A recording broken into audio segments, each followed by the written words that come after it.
You're listening to Sox in the Basement, a production of the Broadcast Basement Limited, where every show is 30 minutes of good and comes from a basement bar on the south side of Chicago.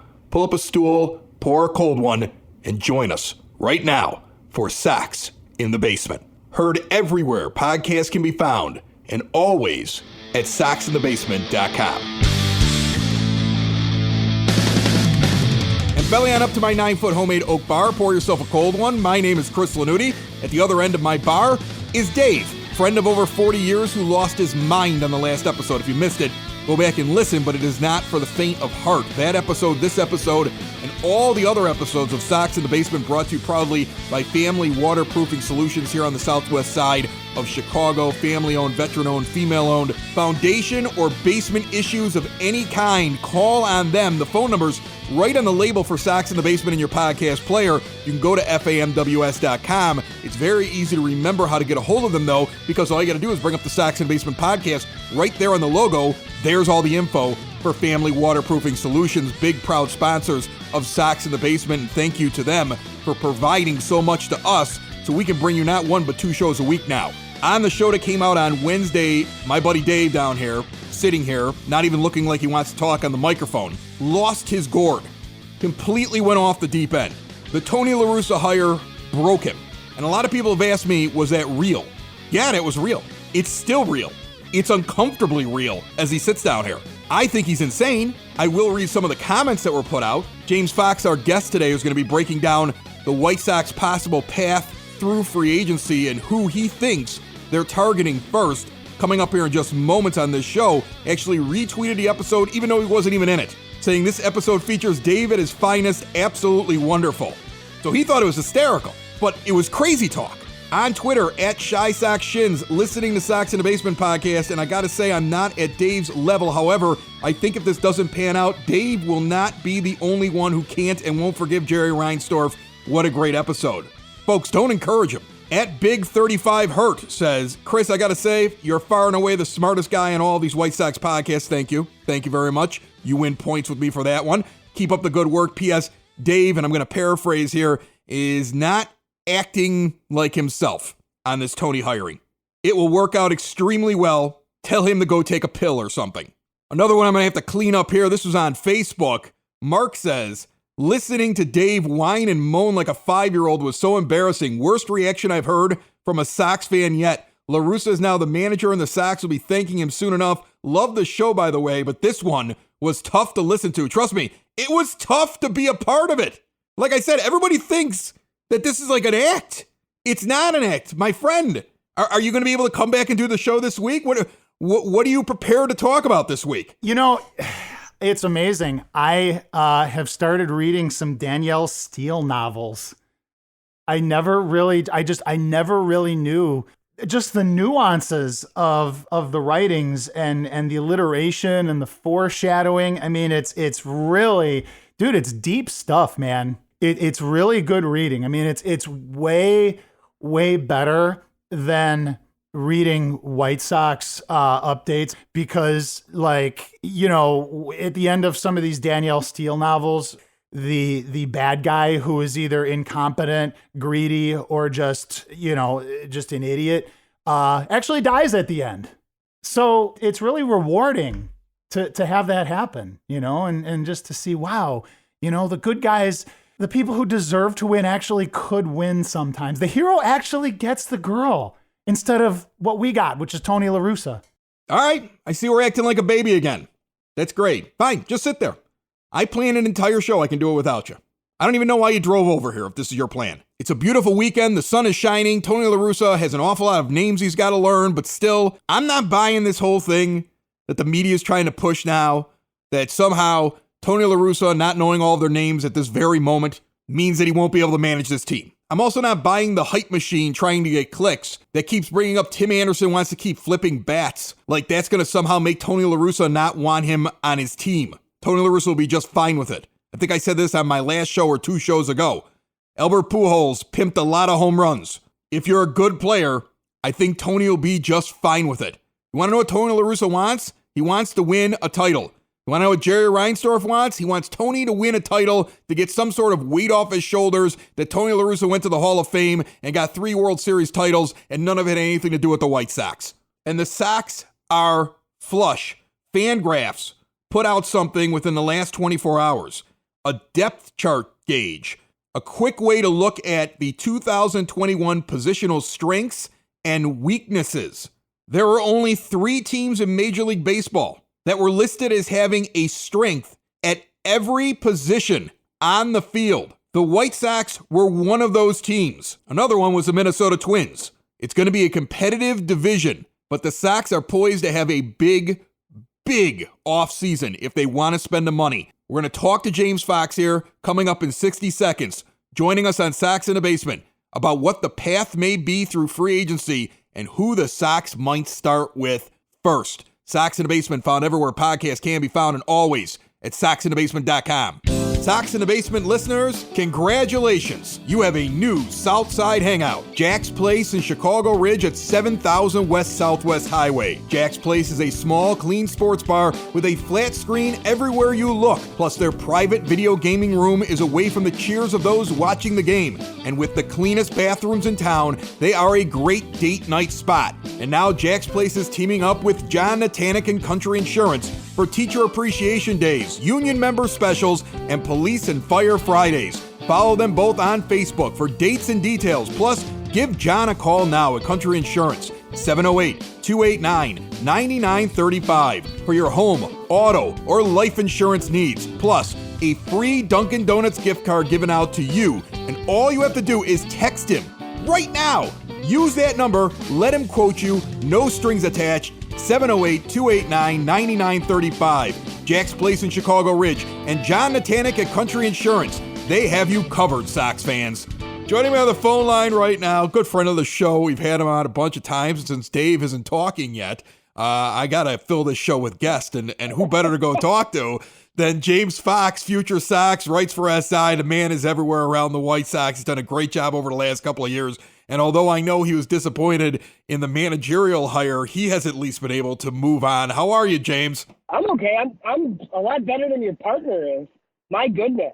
He's a disaster. Yeah, he sounds like he's in a rough spot. He may need to have some counseling or something. And I don't even want to break the news to him that the White Sox seem to have had a plan to hire A.J. Hinch and then go get this pitching coach from Michigan. And he ends up now going to Detroit with Hinch. So the Tigers got what it seems like the front office wanted for their staff. I'm sure there's other pitching coaches that can achieve what Rick Hahn wants to do. But, how upset or how concerned should White Sox fans be that they didn't get supposedly the pitching coach they wanted? So I think we should wait to see, who the hire actually ends up being. But, it's a little bit annoying. If anybody's followed my Twitter feed today, Chris Fetter is one of these guys who's considered a rising star in the industry. He's the pitching coach at Michigan. I think they talked to him. There was a lot of questions as to whether he would leave Michigan. He pitched there himself. He got a pretty good gig, a wife and a kid, and they live in Ann Arbor, and they really like it there. So, I was under the impression that he might be tough to get. Now, I think him going to Detroit, he probably doesn't have to move. But then it comes out from John Paul Morrissey today that basically the White Sox had hired A.J. Hinch, that Chris Fetter probably would have came to Chicago with him. So, that kind of sucks. It doesn't mean that they can't get a good pitching coach. I think they have talked to outside candidates. I think one of the names to watch is Ethan Katz, who's the assistant pitching coach for the San Francisco Giants. He's the infamous Lucas Giolito, pitch whisperer guy. He was Lucas Giolito's high school coach at Harvard Westlake. Also had Max Fried and Jack Flaherty in the rotation. So if that's the move the White Sox end up making, it's still really good. He's in a similar vein to Chris Fetter. Some might argue that Ethan Katz is an even better move than that. And if not that, then, maybe they go internal with one of their young guys that are super highly regarded. But the biggest thing here is it just paints to the organizational structure in the past, and whatever plans that the front office might have had, they're kind of, null and void now, I guess. Yeah, I kind of feel like Hahn has to start figuring out, how do I create the relationship with La Russa that gives me the most pull. Because if the owner loves him this much to do this, then the owner may be influenced if La Russa goes and knocks on his door and goes, I've been talking to Rick, and I agree with him. We need to spend money or go get this guy. And that's the only positive I could find with it, is that if Hahn can find a way, as shell-shocked as he may be, to get La Russa in his camp on what he wants to do, he would have a pretty strong voice that he could have go directly to the owner if he wanted him to. Yeah, I think that makes sense. And I think, I think I've joked that Rick Hahn is now like the assistant general manager of the White Sox because, Tony La Russa to me seems like the most powerful guy in the organization outside of the owner. Yeah, they better nestle up next to Tony and find out what he wants. After he finds out like what the players' names are, of course, maybe he could tell them some of the things that he wants. So yeah, I think that's kind of Hahn's only choice here. I think it's been told. Look, I've been told that Hahn and Kenny are picking the rest of the coaching staff, but I was under the impression that Rick Hahn was going to pick the manager too, and that didn't happen. So that's where I kind of think, we need to see like how this plays out and see who ends up on this staff. But you and I have had these discussions. Like, what happens when Tony wants something that Rick doesn't necessarily want? Like, who wins out in the end? That's going to be like one of the interesting things to watch going forward. So let's talk about free agents. Let's talk about guys that are out there right now. I know, and I've made it very clear to everybody that you go get Trevor Bauer in my mind, that you should be right in there going after him. He's a guy who's not going to necessarily, he might, but he not necessarily is going to be looking for a lot of years. He's going to be looking for a lot of money. He's been on the record for a long time saying he wants money and he wants to play for that contract and earn the money. He's a new age kind of thinker when it comes to how he makes his money and betting on himself. That's who I want, but realistically, who are the names that we should be paying attention to the most based upon what you're hearing in your circles? Like, I've heard a lot about George Springer, and how, like, that could be the guy where they try to jump the market with George Springer and get him. But I don't know how much that move was linked to, like, them signing the guy who I thought was the favorite to manage in A.J. Hinch. So if they really step out, like, 3 weeks from now and they sign a George Springer to be their new right fielder, then I don't think like the pitching additions are going to be, like a Trevor Bauer or a Marcus Stroman. I would think then it's maybe Jake Odorizzi and you trade for somebody. I know they do have trade interest in guys. They've talked about Lance Lynn still. They've had trade talks with the Rockies for like all of their starters. German Marquez, I think, would be awesome, but really expensive. And then John Gray is a guy and Kyle and Freeland, who teams like try to get pitching from Colorado all the time, right? Because those guys do better elsewhere. I don't know. I don't think it's going to be your typical like off season after like the pandemic that people are expecting, right? Where they're just going to like bring back Nomar Mazara and go super cheap here. They hired Tony. I think they hired Tony to win. I think they're going to spend. How much? I'm not really sure because I've heard conflicting stuff. The national media seems to think that the White Sox are in a group of 3 or 4 teams that are like really going to spend. Now, does that mean that they're going to sign Trevor Bauer and George Springer? Like, I would obviously bet no, and I think you would agree there. But, can they get one big free agent like that and then fill in the rest? I think that's realistic. They make a couple of moves on the positive side of the ledger. They could be the favorites in the American League, let alone the AL Central favorites. 2 big things to unpack there in what you said. The first thing that strikes me is it makes sense for Jerry Reinsdorf now to be able to say, I told you so to everybody around him. I don't know. I've questioned whether or not that even matters to him, but it'd be weird for him to be like, I'm bringing in Tony La Russa. I'm going to get crucified. I really don't care what anybody thinks about it, but I'm also not going to spend any money. I'm going to let Tony fail. So that's the one thing that kind of strikes me. The other thing is that when I say, name me a free agent, you picked a player and not a pitcher is the first thing out of your mouth in George Springer. I always thought this team would look at this and say, we need more pitching. That's what we needed in the postseason. But you're saying not necessarily so. It might be a splash in right field. Well, so I think that if you make the right field splash for the big money, I think there's still avenues towards acquiring pitching. Whereas the other way around, say you sign Trevor Bauer, everybody's going to be super excited. but then you're looking at possibly like a right field platoon with a Jock Peterson or an Angle, or you go and make a move for a guy like a Andrew Benintendi, who I don't really think is very good. So I think that like if you can get George Springer and you can get him to commit, and I know that he's not a left-handed hitter, he's another righty, but he's like been really good for a long time. I think you do that and you figure out the pitching later. I agree with you. Like if they land Trevor Bauer, like it's going to be awesome. But my fears about Trevor Bauer are that he's going to get a lot more money than he might be worth. I mean, last year was his first really good season. Before that, he was just like pretty good. And I don't know if he reverts back to pretty good. And I'm having a tough time like reading the market on him. Like I've seen some people talk about like a Strasburg deal, which would be like 7 years at like $245. Like I can't see any way the White Sox to do something like that for a pitcher. But they did offer $5 at $125 for Zach Wheeler last year. Now Bauer might get more than that. So I don't really know. I mean, I think they definitely understand that pitching is a priority. I just don't know if they're going to spend like the huge money on a pitcher, or if they would sign two guys like Jake Odorizzi, and then you still have Dunning and Kopech and the other guys too to kind of see what you have. So, I mean, that's something I think we hear them involved on Bauer for sure. I just don't know if like they get that done. Let's kind of run through a couple of quick positional needs, and I'm just kind of curious what your take is. Will they stay in the organization? Will they go find somebody to replace this person or make a move at that position? Let's start at catcher, because James McCann is going to cost an awful lot of money, and I seriously doubt the White Sox are going to spend that money to bring him back to be a backup catcher. Do you keep Zach Collins penciled in as the backup catcher in 2021, or do they go out and get a catcher? I think they bring in another defensive catcher, but I don't think it's going to be like anybody expensive. Like I wouldn't be, you know what I mean? Like it'll be somebody that's probably a little bit better defensively that's in camp that could be your backup. But I don't know. I kind of feel like they might give Zach Collins a chance just because they didn't have any left-handed bats.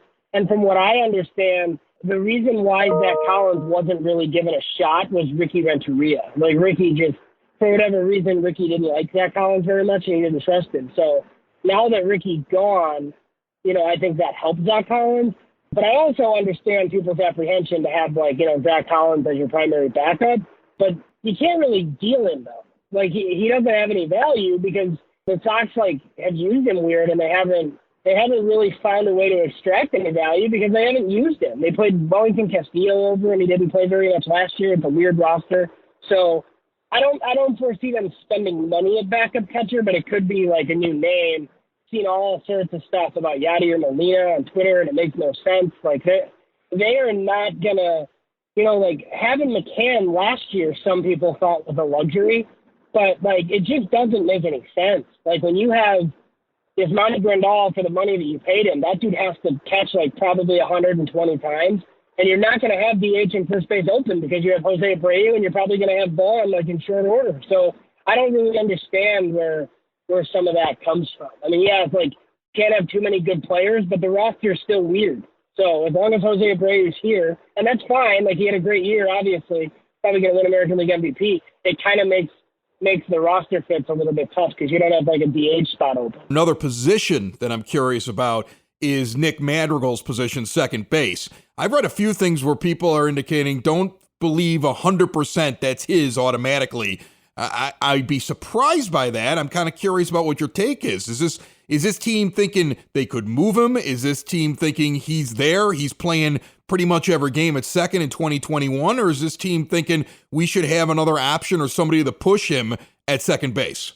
No, I think the job is his if he's on the team for sure. But I don't necessarily think that they would be super opposed to trading McMadrigal though at this point. Like I brought up a guy earlier, German Marquez, and I had heard that the White Sox have had heavy interest in him, and he's basically the Rockies' ace. Like he's really good, he's young, he's under control. I mean, I can't see the White Sox trading Andrew Vaughn or Michael Kopech, so I can't really see the White Sox getting German Marquez.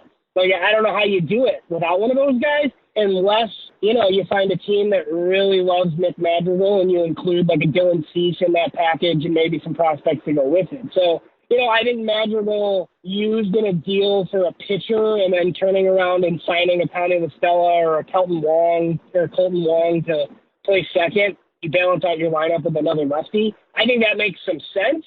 I don't think they're looking to trade Madrigal, but I wouldn't be surprised if they did it at this point, just because he's an interesting player. He's kind of a throwback, but he's another righty in a lineup full of righties. And if you can get left-handed somewhere while improving the pitching, I think they'd probably consider it. I love the fact that you went right back to the Rockies thing and the example of Yerman Marquez. I'm going to tell you something. That's what I thought was Nick Madrigal. The Rockies have had Ryan McMahon. They've tried him out at second base. It has not worked the way they wanted to. They thought Brendan Rodgers was going to be the guy. It has not worked out the way that they wanted to. They're constantly trying to find somebody to put in there. Garrett Hampson. It's not happening the way that they wanted to. They're still looking for that really good defensive second baseman with pop. That gapper power that Madrigal has, he could start clearing the wall out in Denver.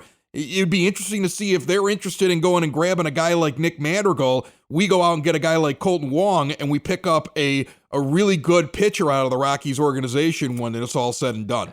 Yeah, I mean, I think that's like the perfect offseason, right? Like if Jerry Reinsdorf decided to spend his money on George Springer, and then they signed Colton Wong and traded a Nick Madrigal, Dylan Cease package for Hernan Marquez. Like I think everybody would forget about Tony La Russa like really quick. So yeah, like maybe they do something like that. I don't know. Like I don't know how soon this offseason is going to start moving. So I feel like we might have a couple more of these conversations. But look, I think they know that they need pitching. You're right about that. I just don't know who exactly those names are going to be and like what the fit's going to be. And I think they're worried obviously right now about finally getting a coaching staff like signed and announced like before they're too worried about free agency. So I think that they jumped the market last year on Grandal, right? And that was like still the third week of November, I feel like. And that was like one of the first big signings in baseball. I want it all now, James. I need it taken care of now. My co-host is catatonic at the end of the bar. I need it now. So whatever we got to do, something needs to happen here. Nobody cares. James Fox, Future Sox, writes for SI. Listen, man, I really appreciate every time you come on the show. I know you took some time out today to give me a call, and a lot of interesting possibilities for the White Sox this offseason. All right, Chris, thanks for having me, man. Sox in the Basement listeners, do the hard work. And if you're a hardworking man or woman on the South Side, you need to be outfitted properly. And that's why you should visit Red Wing Shoes in Evergreen Park, New Lenox, and Geneva. A work boots specialty store that carries sizes from 6 to 16 and feet as wide as 4E. A 115-year-old company that came out of Red Wing, Minnesota. And one of its largest stores in the entire Midwest is in Evergreen Park, Illinois, ever since 1976. When you're on your feet, the footwear is everything. So why not get an expert fitting? They warranty, repair, and offer free conditioning with laces. And they also carry Carhartt work clothing as well. Located at 3347 West 95th Street in Evergreen Park, Illinois, at 208 East Maple Street on Route 30 in New Lenox, or at 1749 South Randall Road in Geneva. Visit them today. You work hard. You've earned it. Red Wing Shoes. So let's talk real quick about what James Fox just went through, what he explained to all of us. I find it fascinating that I'm assuming it's Trevor Bauer, go get Trevor Bauer. And I feel like that's a smart way to approach free agency because Trevor Bauer is the best pitcher that's out there. If you're going to argue with me that there's a better pitcher available to you, you're wrong. That's the guy you probably want to go out and get, but he might be a little overpriced. There might be other guys that you want to go out and get. The Sox might not be as concerned about finding pitching because there might be pitching to be gotten in the trade market. So if the Sox think they can trade for a pitcher, it may be easier to get the quality pitcher than to get the quality position player. So if you really want to upgrade the team, the offense, and the outfield, Springer would be the guy that the White Sox would target. That's the guy that James Fox just told us. He could see that. He hears a buzz around that. He's getting indications. That could be the direction they could go in. Anybody that doubts whether or not he's got good sources, remember, this is the guy. Knew that Yoan Moncada was going to be getting a long-term extension. Everybody on the White Sox said, don't listen to that guy. He's just some crazy guy with a Twitter account. He was right. 6 days later, he nailed it. He broke Luis Robert. nationally recognized for both of those signings. The Luis Robert long-term deal so he could report in the camp. James Fox had it before anybody else. There's a reason why he went from being a blogger to being the editor-in-chief over at Future Sox to having SI let him write for him, and now he has press access over at the team. He earned it.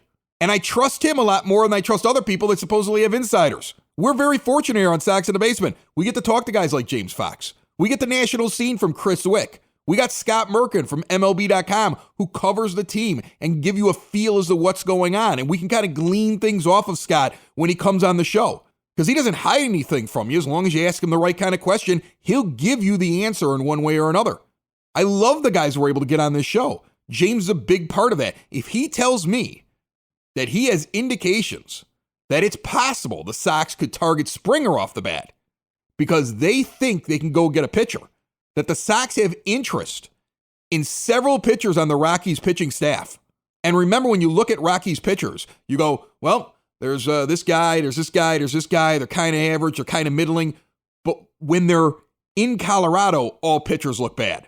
Let's take a look at Yerman Marquez. Looks like German when you punch it in there, but that's not exactly how he pronounces it. Here's a guy with a whip of 1.26 in 2020, 1.20 in 2019, 1.20 in 2018. His FIP basically sits in the threes, although in 19 it was just over a 4 at 4.06. He's never pitched 200 innings, but he's come close in the last two full seasons of 18 and 19. When you look at his career in Colorado, a whip of 1.423. Away from Colorado, a whip of 1.137. That's what you look for. Kyle Freeland, another guy that James Fox just mentioned. Another guy the White Sox might be interested in. They would like to poach somebody out of that Rockies pitching rotation, possibly, but it would take a trade. Well, if they decided to go out there and look at Kyle Freeland, here's a guy who just finished his year 27 season, and he's going into his year 28. In 2018, he had a whip for the entire season of 1.24, but in 19, it went up to 1.58, and in the shortened season, 1.41. His fielding independent pitching was 3.67 in 18, but got up to 5.99 in 19, and then back down to 4.65 in the shortened season. The bad news for him, though, there's no real difference in his stats home and away. In fact, he might actually be slightly better in Colorado. So the Sox are going to have to do their homework if they go shopping in that Rockies rotation. And while I'm interested in a trade, I don't deal a guy like Nick Madrigal away unless I'm getting something in return. Even though he's old school, even though he doesn't hit a lot of home runs, plays fairly good defense, he's going to get better. He's a terrible base runner, but hopefully that'll improve. But there's a lot of potential there for that kid. And I don't want to discount him and just give him away for nothing. So you'd want real talent back for him. It all depends on what's out there on the table and what you have to give up to get somebody. It is completely possible, though, that the White Sox have looked at going out and getting position players through trades and have been unable to pull it off. And they may have decided they have a better chance of getting a pitcher this year. I mean, how long have they been trying to get Jock Peterson? I feel like his name's been coming up for 2 years. Now he's in free agency. You can go get him. At this point, though, I don't know if he's the right guy to go get. I wouldn't be shocked if they went and got him. There was smoke around him back at SoxFest 2 years ago. There was smoke around him last year. If Kenny Williams was running the entire thing, I would say, well, Kenny always gets his guy, so he's going to go out and get those guys now. Could be Tony's call. Could still be Rick Hahn's call. It's going to be a fascinating offseason here, White Sox fans. Remember, if you want to join in, you want to talk, you want to leave a comment, anything you want to do, you can always reach out to us. I mean, we're on social media, Twitter, Facebook, Instagram, but you can also give us a call. 708-459-8406, 708-459-8406. Maybe next week, Dave will actually talk about something that has to do with the White Sox. Until then, we will keep lining up everything we can to keep you informed throughout the offseason and have as much fun as humanly possible. My name is Chris for Captain Crazy at the end of the bar. This is Sox in the Basement, found everywhere podcasts can be found and always at soxinthebasement.com. Bye-bye, everybody. Sox in the Basement. Sox in the Basement. Sox in the Basement. Sox in the Basement. Heard everywhere podcasts can be found and always on soxinthebasement.com.